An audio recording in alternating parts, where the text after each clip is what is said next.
to someone visiting Rwanda for the first time? Well, I would first of all say enjoy, because you will enjoy everything. First of all, do fly with Rwanda because it's really, really amazing. The service is impeccable there, and I know it's their joy to make, your flight experience as best as it can be. And I think also this Rwanda is among the cheapest flight from Belgium to yes, Rwanda. Absolutely, and quality, and it's not only cheap but also the services. The service is really amazing, and then you get 2 languages, which most other companies do not do. But it's just amazing. And when you go there, do not hesitate to talk to people, get to know the people.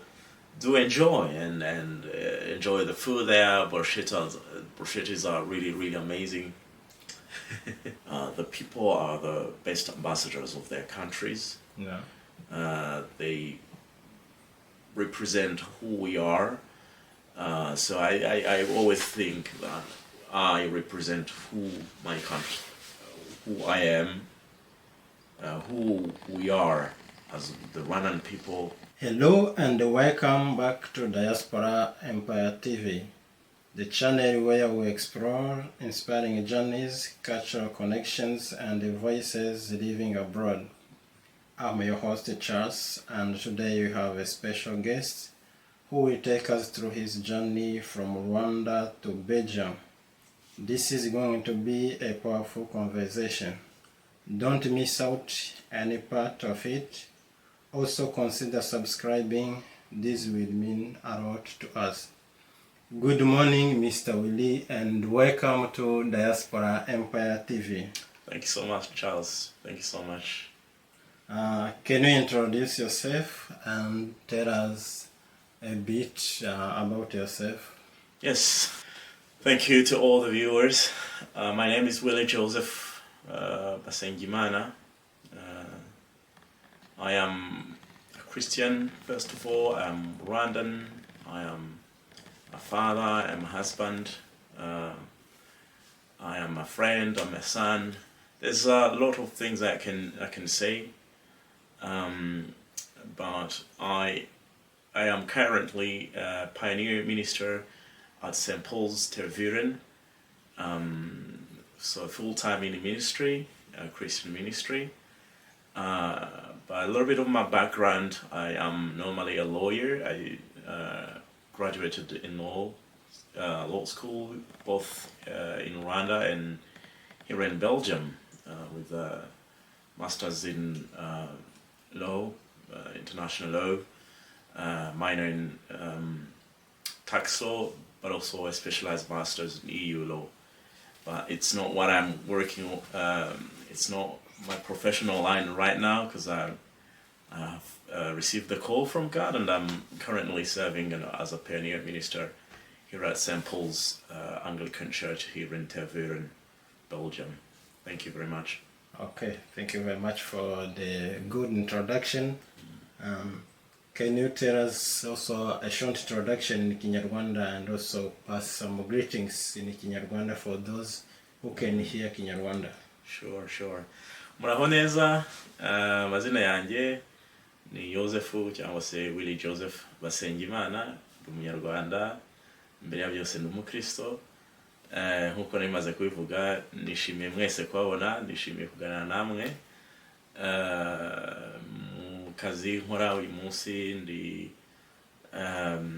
umukozi w'Imana, niko ryo ndimo gukora, I'm a minister. Ariko background yanjye ubundi byo nize nibijyanye n'amategeko. Murakoze cyane. You're welcome. So what does it mean to be a minister in the church? Well, it means first of all that I am fully dedicated to serving God right now. It means that I do wake up and go to church basically to do all the things that our chaplain thinks that I should do. My main goal right now is to try and find ways in which we can outreach to the English-speaking community here in the eastern outskirts of Brussels, but also Brussels and in the southern and eastern outskirts, how we can outreach to them and how we can find ways in which we can connect those communities with Christ. So basically, I am a disciple, but I'm also the person who is sent to be able to go out and outreach to those who are not yet reached in my area and probably beyond, as God will allow us to do so. Yeah. Okay, which church is it? A Catholic or Anglican? Well, our church is an Anglican church. Okay. And it's called St. Paul's, and it's here in Tepire. Okay, thank you very much. What are some of your fondest memories from Rwanda? Well, we had a really amazing childhood. My fondest memories are everything from food to people to the way we grew up. It's incredible because growing up, we grew up in a time just post the genocide against the Tutsi in Rwanda, the war, but we as children there was a sense in which we could navigate between both what had happened and but also be children. So my fondest memories are, playing with my friends, but they are also being part of church, because I grew up in a church community. I was part of the children's choir and then went on to be in the students' choir as I went to secondary school.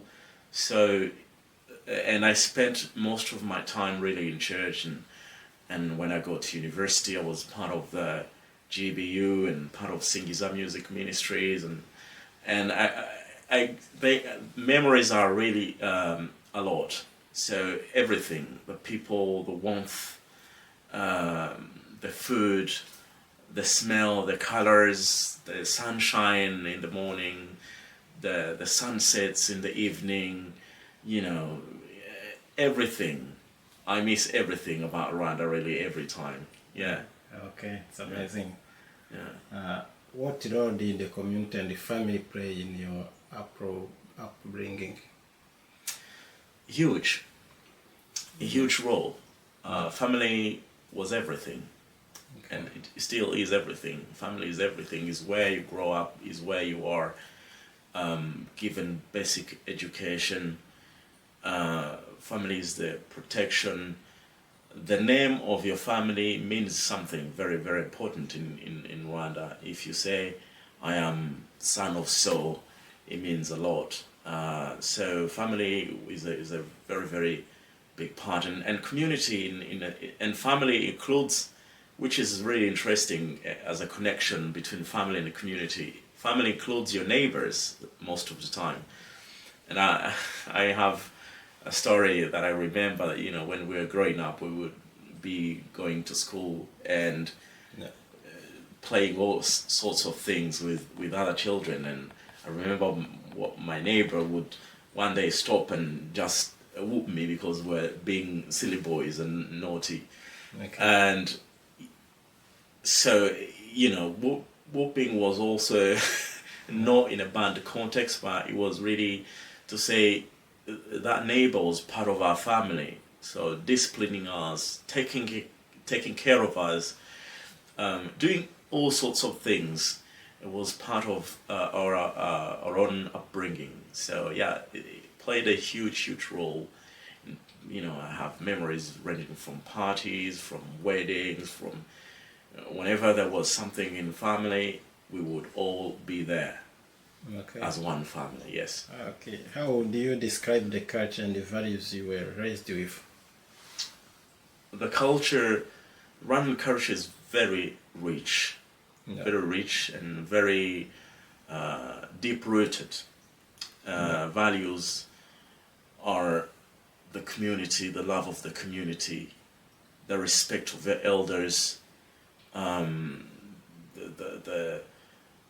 but also values such as the integrity, such as you have to work hard if you are, and these are the things that we grew up with, and they helped and shaped who we became and who we are right now, and probably we are becoming even right now. Okay. But also culture, some values like humility and probably being listening more and not be quick to say, but really to take time and listen, to respect your elders. I probably said that before, but and many other values. To love God, I should have started with that. Many values really that help to shape who we are today. But our culture is really rich. Okay. Yeah. Thank you very much. So in Rwanda there is this activity called Umuganda. What does this means? Umuganda is a community day. It's usually a Saturday, the last Saturday of the month, if I'm not mistaken, because I've been living in Belgium for many years now, where the community get together to do the community services. It might be cleaning the side of the road, it might be helping an elderly who cannot help herself, building a house for the poor, building a road, you name it, it's done as long as it's good work. So it's a day where the community get together. What is really interesting in Rwanda is that it's not only for the what we would say the lower class of people. It's for everyone, including leaders, political leaders, you know, people into the business, leaders of the churches. Everyone is involved. They get together, get their hands to work, and then together they work, and afterwards there is usually a few minutes where they can talk about, you know, such and such, this issue or that one. If there is security concern, they can address that. If there is something that the community has to know, and it's an opportunity as well for the leaders, especially for the local leaders, to be able to converse with their people, so that they know what are the things they want, what are their concerns. Yeah, in a nutshell, that's what I could talk about when I think of Umuganda. Yeah. So it's a free action. It's a free service. It's not paid. It's not paid. There's no paid, because it is all the community, all the members of the community. Whole country. In the whole country. Okay. Including, you know, young folks as well. And they learn a lot by just being there and watching their, you know, elders doing all sorts of things. Yeah, really an amazing thing. Okay, yeah. That's nice. So, what inspired you to move from Rwanda to Belgium?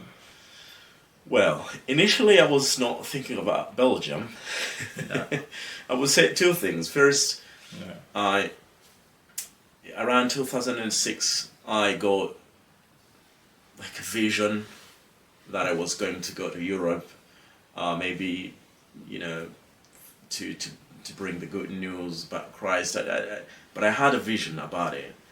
So when I finished secondary school in 2008, I started looking for a visa to be able to go to study in France, which I did not get back then. But I kept on thinking of how at a certain point I'll be able to go abroad and really to learn and be able to gain not only knowledge but also experience that I could bring back home and probably be useful in that regard.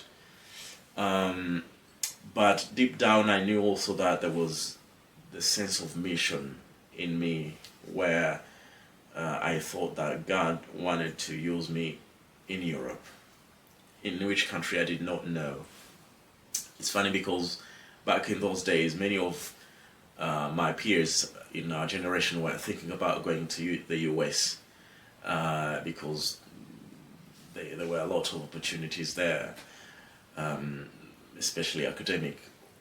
But I did not really think about that because I think I had a clear vision about Europe in a nutshell. But so practically, I came joining my mother who was already here 2 years prior to myself, and then my siblings came as well a little bit before I was able to come. Yeah. But I am the person who introduced the idea of moving to Europe and Belgium, because it's just where my mother was. If she was in France, I probably would be in France. If she was in UK, I probably would be in UK. So yeah, those are the two main things that inspired me to come to Europe, to Belgium. Okay. Were your first impression upon arriving in Europe? Well, the thing that first of all, it was cold. No. It was cold. It was much cold. It was winter. Yes, it was winter. It was winter was not yet there, but it was coming in a few days, and it was much more colder than I thought it would be. I remember going to buy something, and I was coming back home carrying it in the bag, and my hands just froze. And I left the bag there. I went back home to grab the gloves to be able to take that. But also, really, what really caught my eye is to see how materially Europeans, or Europe in general, was, how materially rich it was compared to us in Rwanda. Yeah. Although I would say that our country is not bad itself, but that is the first thing that struck me to see how materially and infrastructure and all the things. There's one thing to know, because you watched movies, and we, as this generation that was watching movies, that knew almost, so there was nothing shocking at first, but to witness it in practical terms was something that really was eye-opening for me, to see how rich the countries are compared to us in terms of infrastructure, but also private individuals, how they are as well. Okay. How did you manage the culture in Belgium? Did you have any culture shock upon arriving in Belgium? Yeah, there's always a few things that will shock you when you cross a culture. Yeah. But they were not that deep. I had a feeling, in a sense, that Belgians are a little bit like Rwandans. Yeah. And some of the things are really incredible to see. There's the fact that there was not people talking, too much.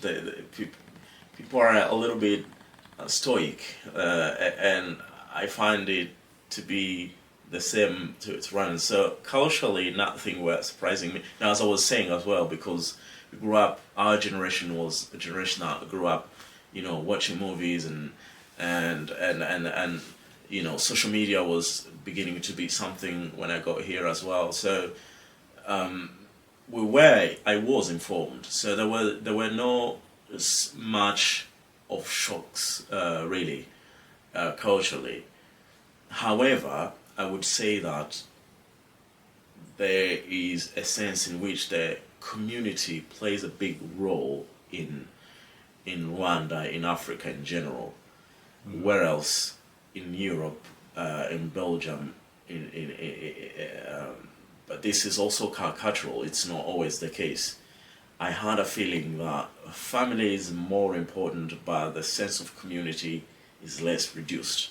I would even say that it is delegated to the government. So, you know, in our culture, if there is someone who needs help, usually it is the neighbors who will get together and help that person, or family. In Belgium, I had a feeling that people are more on their own, or they can only count on their families. No. But beyond that, the only support you could get is just from the state. So the sense of community is not. And again, I have to be cautious about what I'm saying, because in other places, for sure. the sense of community is really, really high. The first neighborhood in which we lived had a really good sense of neighborhood. They had a neighborhood party where we could get together. People knew us, we knew them. We invited them. I invited them at my wedding, my sister's wedding. They were there. So and they would invite us as well. So some communities are formed, but the sense of community is not as high as it is in Rwanda. Okay. Yeah. What does being part of the Rwandan diaspora mean to you as a Rwandan? Well, thank you, Charles. Again, it means a lot. It means everything. It is. We are who we are. We are Rwandans, or for other people, they might be Ugandans or Kenyans.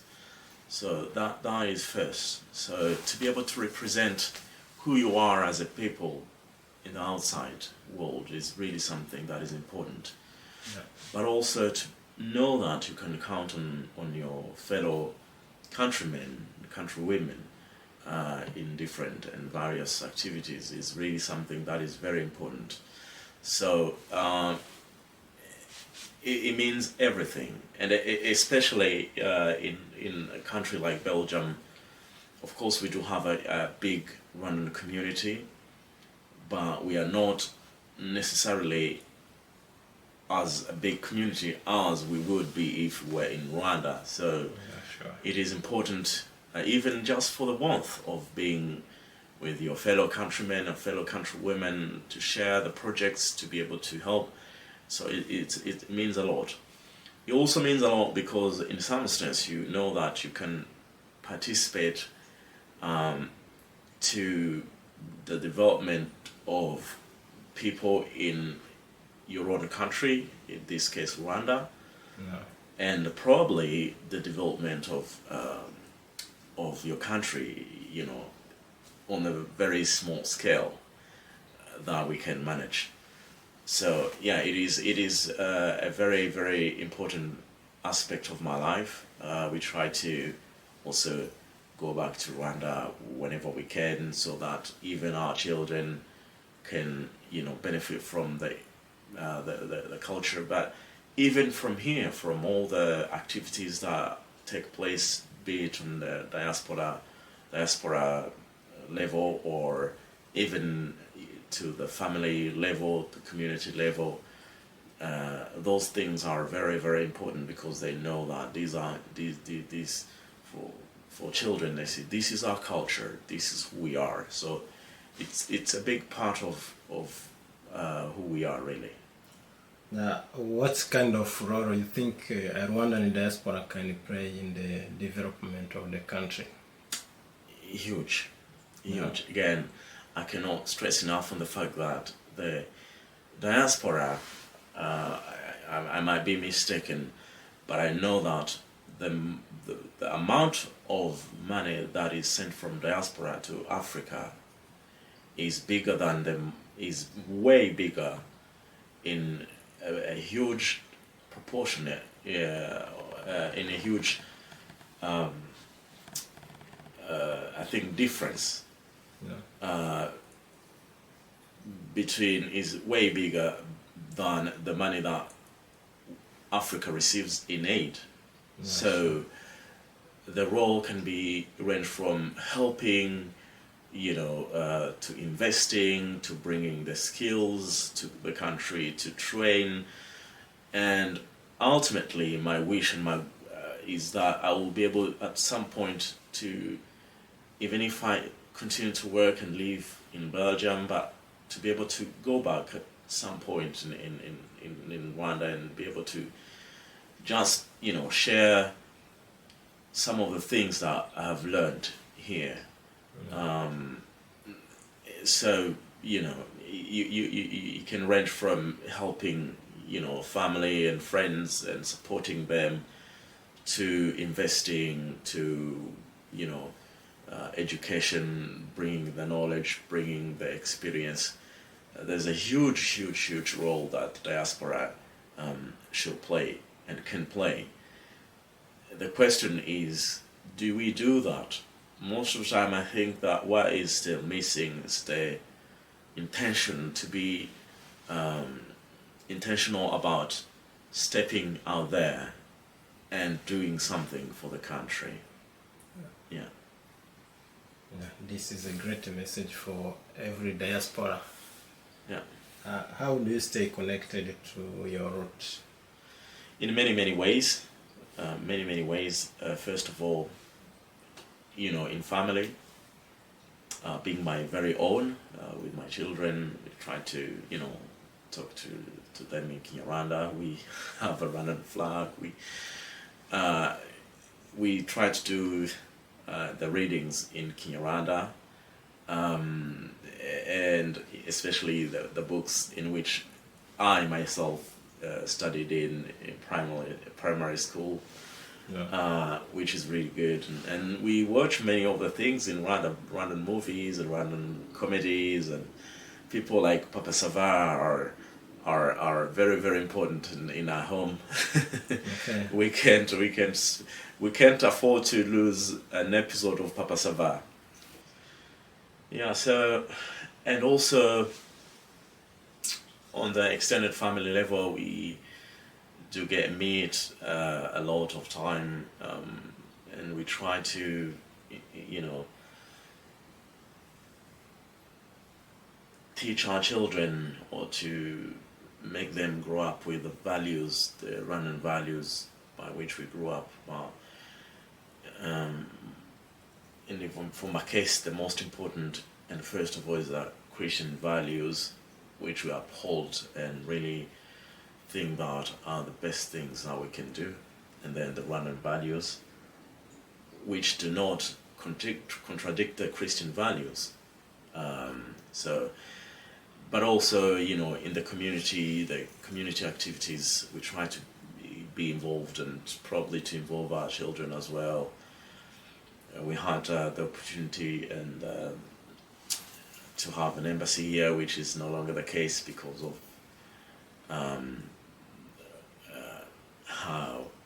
what has been going on. But that is something that I will not enter into. And whenever there were activities, we would try, whenever possible, to, go there, take our children there so that they can learn. But also, by going to Rwanda often and staying in touch with our friends, people our colleagues, people we studied with, and trying to go there and visit, and I'll take them to Gahini, where we are originally from, and in that sense. Okay. Yeah. What a piece of advice would you give to other diaspora members who want to keep ties to their home countries? Well, first of all, is to keep in touch. Those things are on personal level. To keep, on personal level, to keep in touch with their friends, and to talk to them, tell them the reality of here, where they are, because it's not always the grass is not always greener on the other side. But keeping in touch with the people in your own country, and but also as much as you can, going to Rwanda and talking with people and, staying involved in the life of your country as much as you can. Yeah, things of that sort. Thank you very much. Rwanda is known for its cleanliness, especially Kigali city. What do you think makes Kigali to stand out? Well, first of all, it really is a pride for us as Rwandans, especially who live abroad, because whenever we have the opportunity to present our country, we bring that subject always. So it's a source of pride for us. Yeah, for sure. It's unfortunate that we do not participate in that a lot as we wish we would, but at least it's a sense of pride for us. Secondly, it means that we can, be able to talk to others about our country with excitement and be good advocates and ambassadors of our country. But I think where it comes from is really the leadership, our country's leadership from the President, His Excellency Paul Kagame, to the person who is in charge of 10 houses. The leadership is really, really keen on trying to make the country better and trying to make the country, a source of good health and good life for the countrymen and countrywomen.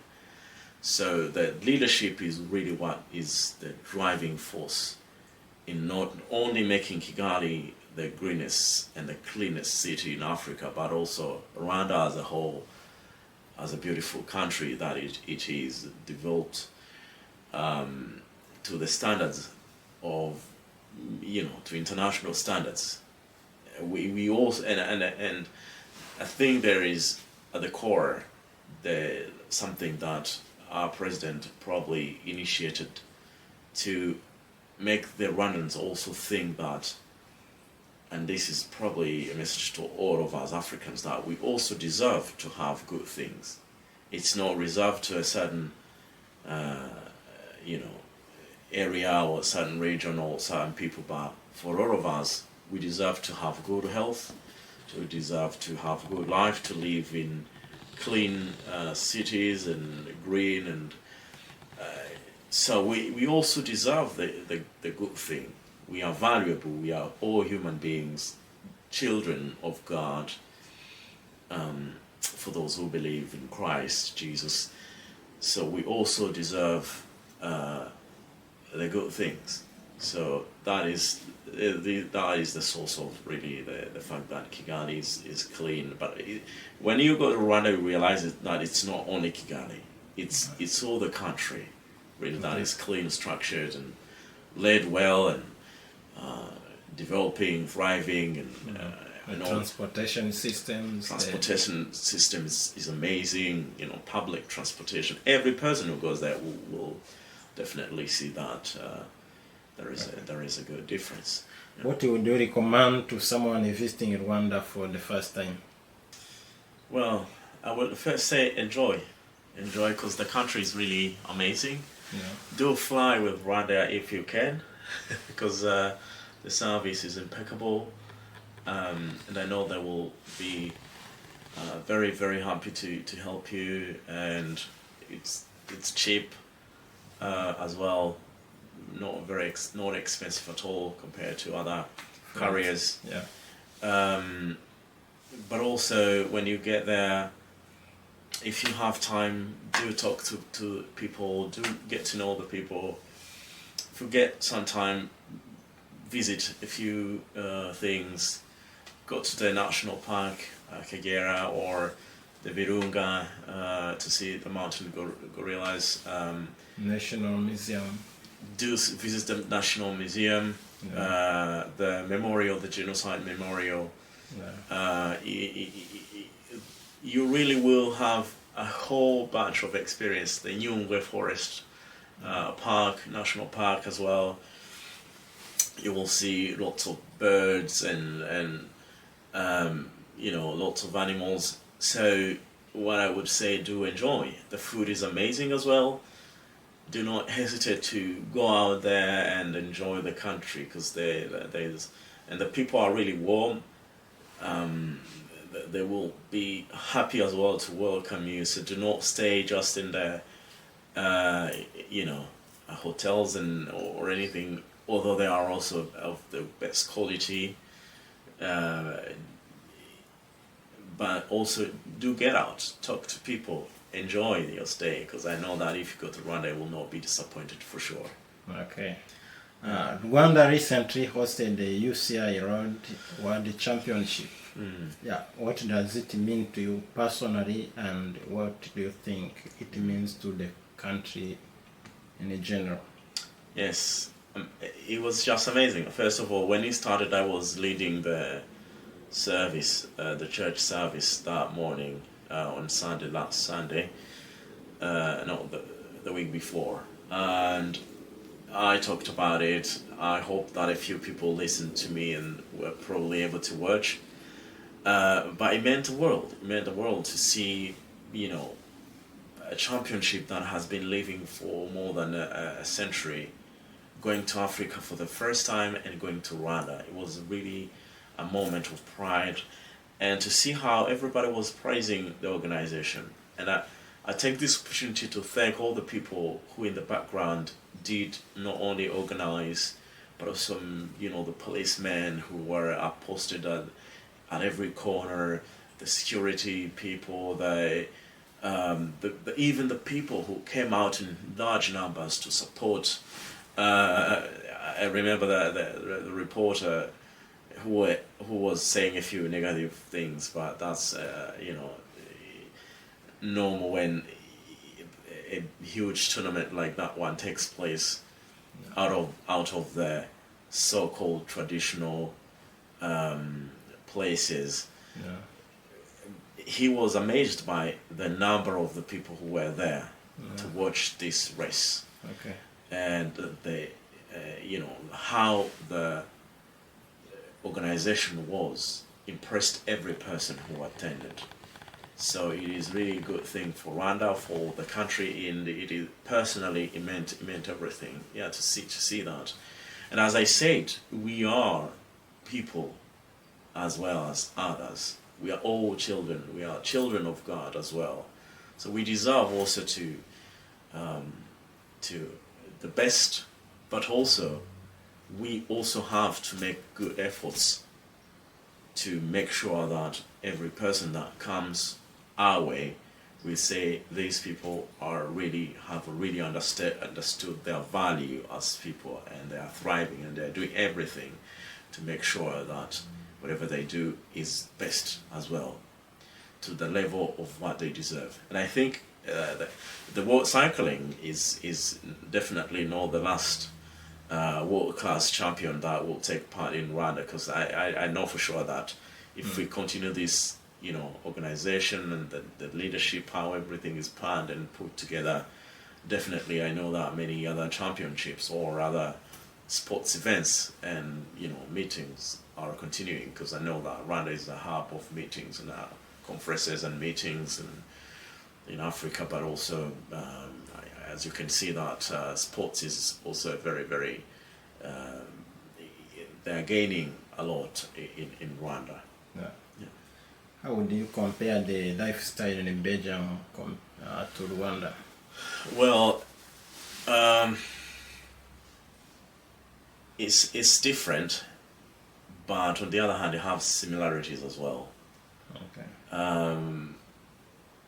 I would say that there is still a way ahead for us in Rwanda to catch up to where European countries are right now in terms of infrastructure, in terms of the support of their government to the people.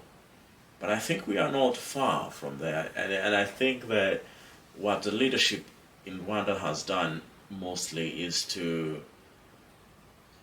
give the people the sense that he cares, even though he doesn't probably have all the solutions, but that he cares.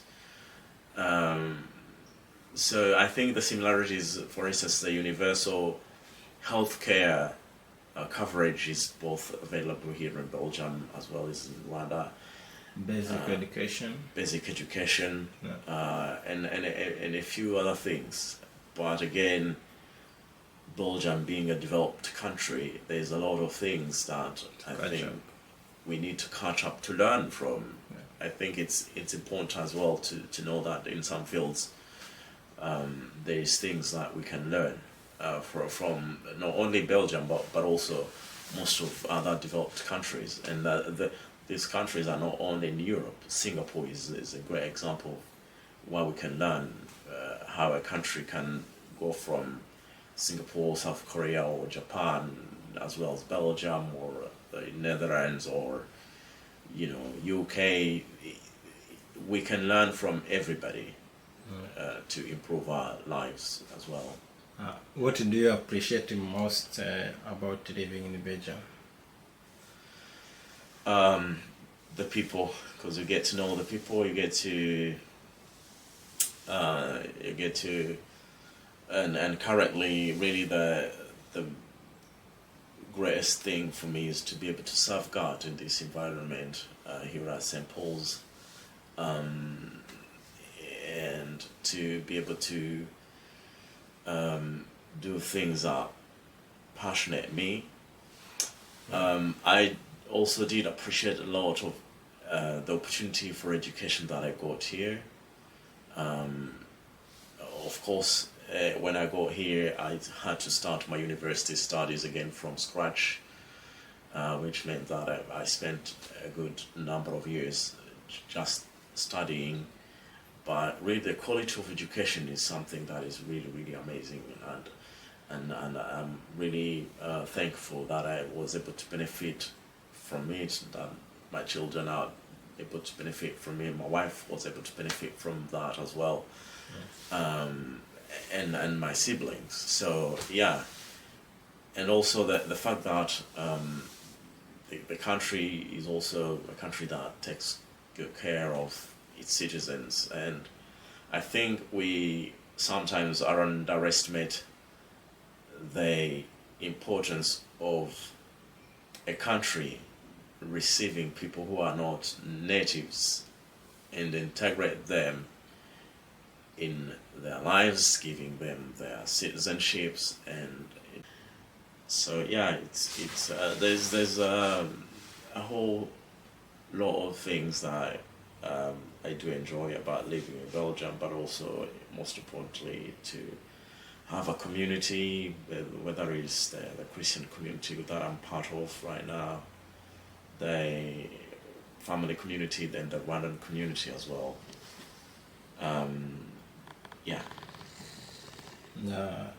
What message would you like to share with young Rwandans in the diaspora? Well, first of all, the message would be a message of hope. Message of hope that I know that youth can be challenging because most of the time people are thinking about who they will become instead of thinking of who they are there. But there is hope, and for us who believe, we believe that hope is found in Christ.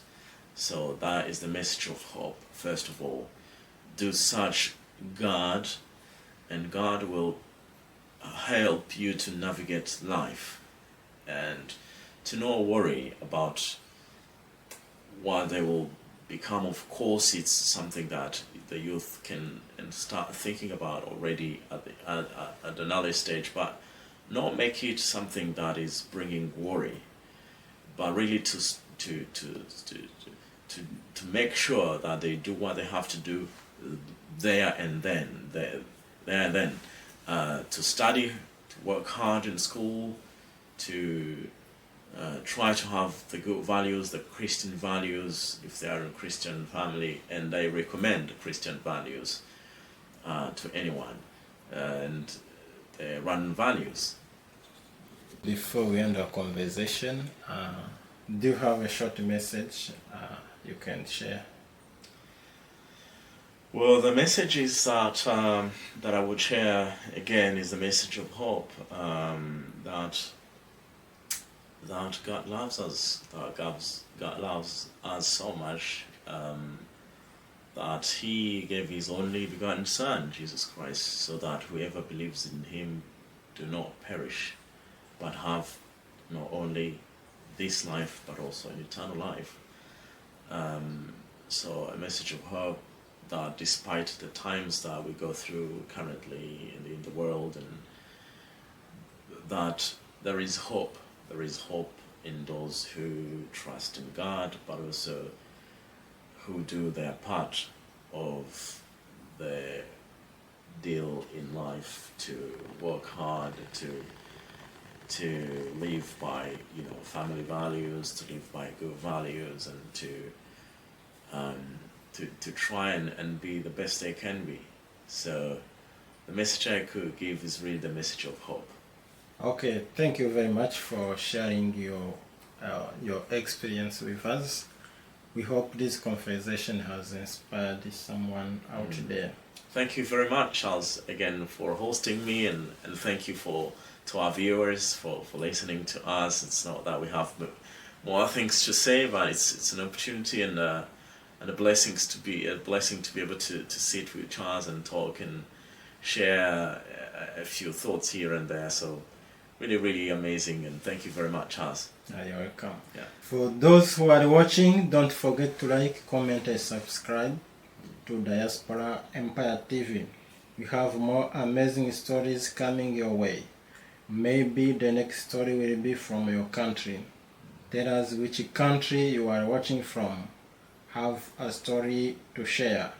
Reach out to us at diasporaempiretv@gmail.com, or we can find us on our social media, Facebook, Instagram and TikTok. Until next time, stay connected and stay inspired. Welcome home.